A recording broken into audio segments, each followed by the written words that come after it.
વિદ્યાર્થી મિત્રો, તમારું ખૂબ ખૂબ સ્વાગત છે મારી આ ચેનલ સ્ટડી વિથ નેન્સીમાં। જો હજી સુધી તમે મારી આ ચેનલને સબસ્ક્રાઇબ ના કરી હોય તો જલ્દીથી સબસ્ક્રાઇબ કરજો। આજે આપણે પ્રકરણ નંબર 9 પરિમિતિ અને ક્ષેત્રફળમાં સ્વાધ્યાય 9.1 નો પ્રશ્ન નંબર 1 જોઈશું।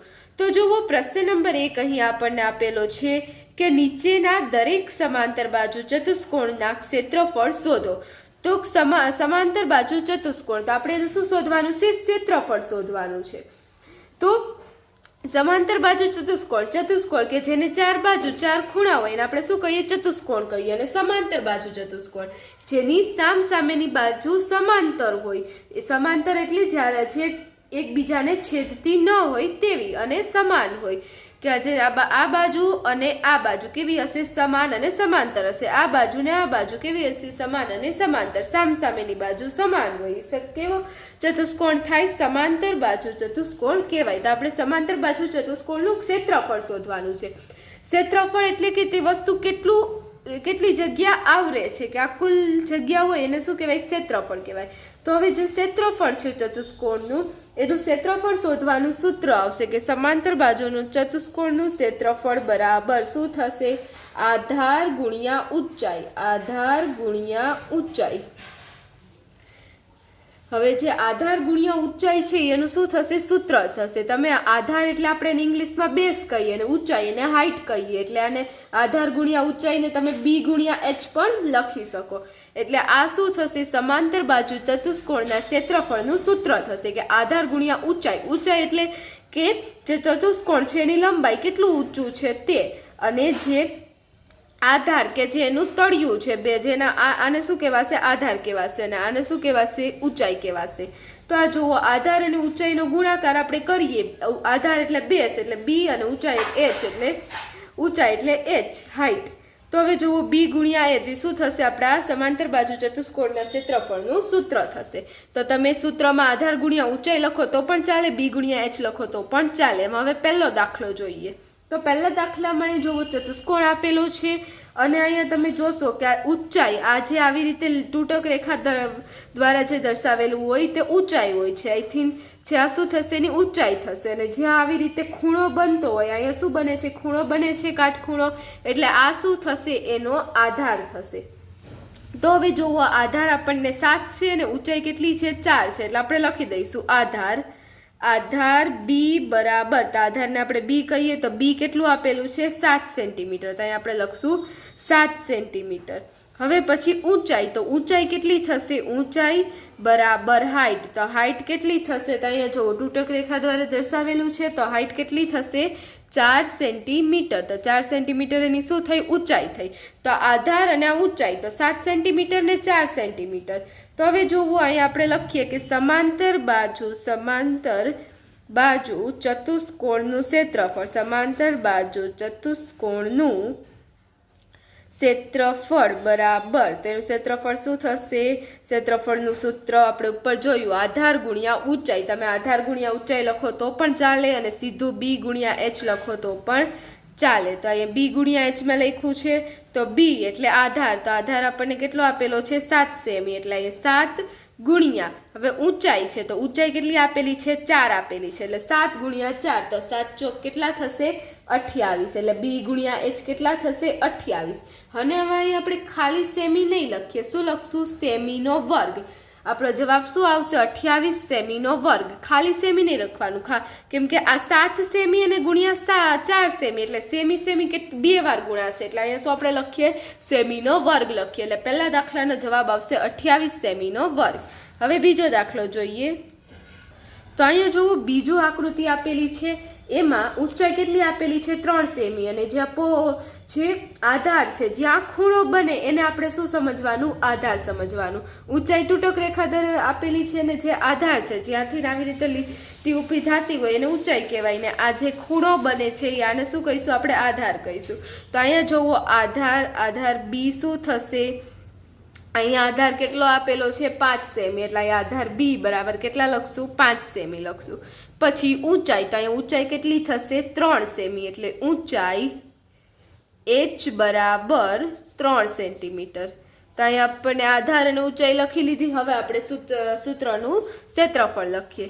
તો અહીંયા લખીએ સમાંતર બાજુ ચતુષ્કોણનું, સમાંતર બાજુ ચતુષ્કોણનું ક્ષેત્રફળ બરાબર તો સમાંતર બાજુ ચતુષ્કોણનું ક્ષેત્રફળ કેટલું થશે? બી ગુણ્યા એચ, પાયો ગુણ્યા ઊંચાઈ.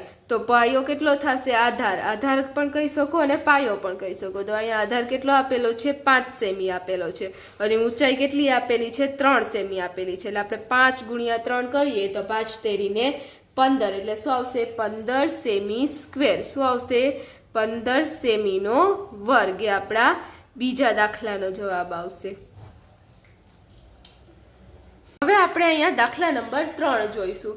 તો જો દાખલા નંબર 3 આપેલો છે એમાં આધાર બેઝ કેટલો થશે? બી 2.5 સેમી થશે અને જે ઊંચાઈ છે એ કેટલી થશે? 3.5 સેમી. અહીંયા ખૂણો બને એટલે આ શું થાય?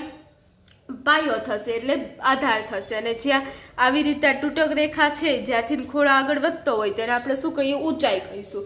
એટલે જે આધાર છે આધાર બી કેટલો થશે? 2.5 સેમી. અને જે ઊંચાઈ છે તો ઊંચાઈ કેટલી થશે? ઊંચાઈ h બરાબર કેટલા થશે? 3.5 સેમી થશે. હવે આપણે જે સમાંતર બાજુ ચતુષ્કોણનું ક્ષેત્રફળ લખીએ કે સમાંતર બાજુ ચતુષ્કોણનું ક્ષેત્રફળ બરાબર તો શું થશે? બી ગુણ્યા એચ, આધાર ગુણ્યા ઊંચાઈ. તો બી ગુણ્યા એચ થશે. તો બી કેટલો આપેલો છે? અહીંયા આપણને 2.5 અને જે એચ છે એ કેટલો આપેલો છે? 3.5. તો હવે આપણે 2.5 ગુણ્યા 3.5 કરશું. તો આવી રીતે જ્યારે પણ આપણે પોઈન્ટમાં ગુણાકાર કરવાનો હોય ને ત્યારે આપણે પહેલા પોઈન્ટ નહીં જોવાના, સીધું 25 ગુણ્યા 35 કરવાના. તો અહીંયા જો આપણે 25 ગુણ્યા 35 કરીએ તો પહેલા અહીંયા 0 મૂકવાનો 3 દશકના સ્થાને છે એટલે પછી 3 પંચા 15 વધી પડી 1, 3 દુ 6 અને 1 7. હવે અહીંયા 25 વધી પડી 2, 5 દુ 10 ને 2 12. હવે આનો સરવાળો કરીએ 5 0 ને 5, 5 ને 2 7, 7 ને 1 8. એટલે કેટલા આવશે આપણો જવાબ? 875. હવે જે 875 આવ્યા તો અહીંયા તમે જોશો કે અહીંયા 2.5, અહીંયા એક પોઈન્ટ છે, પોઈન્ટ પછી એક સંખ્યા છે ને અહીંયા પણ પોઈન્ટ પછી એક સંખ્યા છે. એટલે અહીંયા પોઈન્ટ પછી 2 સંખ્યા પછી આપણે પોઈન્ટ કરવાનો. અહીંયા એક સંખ્યા પછી પોઈન્ટ ને અહીંયા એક સંખ્યા પછી પોઈન્ટ, એટલે 1 ને 1 2. એટલે અહીંયા આપણે 2 સંખ્યા પછી પોઈન્ટ લખશું. એટલે આપણો જવાબ શું આવશે? 8.75 સેમીનો વર્ગ. તો આ જોવો આપણા ત્રીજા દાખલાનો જવાબ આવ્યો. હવે આના પછી આપણે દાખલા નંબર 4 જોઈએ. તો અહીંયા જોવું, હવે આપણને ચોથો દાખલો આપેલો છે કે અહીંયા તમે જોશો તો આમાં ચતુષ્કોણ આડો કરી દીધેલો છે, પણ આમાં આપણે એવી જ રીતે જ જોવાનું કે અહીંયા ખૂણો બને છે. તો હવે આ આધાર નહીં થાય, આધાર આ નહીં થાય. આધાર કયું થશે? આ 5 સેમી આધાર થશે, કારણ કે ખૂણો ક્યાં? અહીંયા બને છે, અહીંયા નથી બનતો. અહીંયા જો ખૂણો બનતો હોત તો શું થાત? આધાર થાત. પણ ખૂણો અહીંયા બને છે એટલે આધાર શું થશે? 5 સેમી થશે. અને 4.8 સેમી શું થશે? ઊંચાઈ થશે. આમાં તમારો જે ચતુષ્કોણ છે એને આવી રીતે ફેરવી દીધેલો છે. તો આપણે ધ્યાન રાખવાનું કે ખૂણો જ્યાં બનતો હોય એને આધાર લેવાનું. તો અહીંયા જોવો આધાર બી બરાબર કેટલા થશે? 5 સેમી થશે. પછી ઊંચાઈ h, તો ઊંચાઈ h કેટલી થશે? 4.8 સેમી. ઊંચાઈ h બરાબર 4.8 સેમી. હવે આપણે સમાંતર બાજુ ચતુષ્કોણનું ક્ષેત્રફળ લખીએ કે સમાંતર બાજુ ચતુષ્કોણનું ક્ષેત્રફળ બરાબર, તો ક્ષેત્રફળનું સૂત્ર શું છે? પાયો ગુણ્યા ઊંચાઈ, બી ગુણ્યા એચ. તો હવે જોવો અહીંયા બી છે એટલે બી કેટલું આપેલું છે? 5 ગુણ્યા 4.8. તો હવે જે 4.8 છે 4.8 પહેલાં લખી દઈએ. હવે આ જે 4.8 છે તમે એને આમ પણ લખી શકો 48/10. અહીંથી આપણે જે પોઈન્ટ છે એ પોઈન્ટને દૂર કરીએ એટલે છેદમાં શું આવે? 10 આવે. એટલે 5 ગુણ્યા 48/10. અહીંયા તમે ઉપર આપણે ગુણાકાર કર્યો તો એવી રીતે ગુણાકાર કરીને 48 ગુણ્યા 5 કરીને એક પોઈન્ટ લગાડી દો તો પણ ચાલે, પણ આપણને આ રીતે ઇઝી પડે એટલે આમ કરશો. જો તમને ગુણાકાર કરીને આવડતું હોય તો તેમ પણ કરી શકો. તો 5 દુ ને 10 એટલે અહીંયા 2 થશે. હવે 24 દુ ને 48 એટલે અહીંયા 48 ને 2 પણ કટ થઈ જશે એટલે વધશે શું?